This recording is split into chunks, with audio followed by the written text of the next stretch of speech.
लेकिन जो बातें बता रहे थे और आपने बड़ा सही पकड़ा था कि जरा बताओ तो सही भी ये कविता है कब की है? उनको पता था, सभापति जी, उनको पता था ये कविता है कब की है। भीतर कांग्रेस की दुर्दशा का इतना दर्द पड़ा था, लेकिन वहां हालत यह है कि बोल नहीं सकते, तो उन्होंने सोचा ये अच्छा मंच है, यही बोल दें, और इसलिए उन्होंने नीरज की कविता के माध्यम से उनके घर के हालात यहां प्रस्तुत किए हैं। आदरणीय सभापति जी,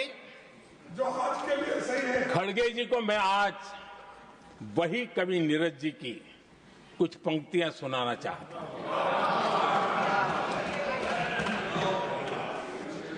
कांग्रेस सरकार का जो दौर था उस समय नीरज जी ने ये कविताएं लिखी थी और उसमें उन्होंने कहा था, है बहुत अंधियारा, है बहुत अंधियारा, अब सूरज निकलना चाहिए,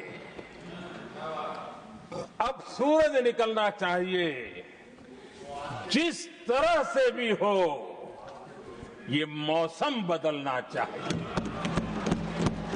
जिस तरह से भी हो ये मौसम बदलना चाहिए।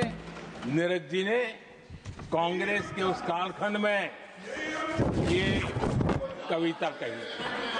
1970 में जब कांग्रेस, अरे चारों तरफ कांग्रेस का राज चलता था, उस समय नीरज जी का एक और कविता संग्रह प्रकाशित हुआ था, फिर दीप जलेगा। हरिवंश जी तो अभ्यासु हैं तो उनको भली भांति पता है। उस समय उनका यह संग्रह प्रसिद्ध हुआ था, फिर दीप जलेगा। उसमें उन्होंने कहा था, और ये बड़ा महत्वपूर्ण है, नीरज जी ने उस समय कहा था, मेरे देश उदास न हो। नीरज जी ने अपनी कविता में कहा था, मेरे देश उदास न हो, फिर दीप जलेगा, तिमिर ढलेगा। और हमारा सद्भाग्य देखिए, हमारे प्रेरणा पुरुष अटल बिहारी वाजपेयी जी ने भी 40 साल पहले कहा था, सूरज निकलेगा, अंधेरा छटेगा, कमल खिलेगा।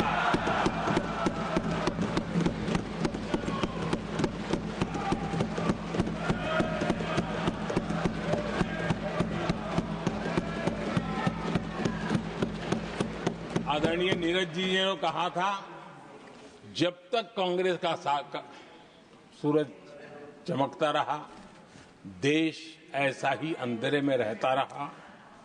कई दशक तक ऐसे ही हाल बने रहे। आदरणीय सभापति जी,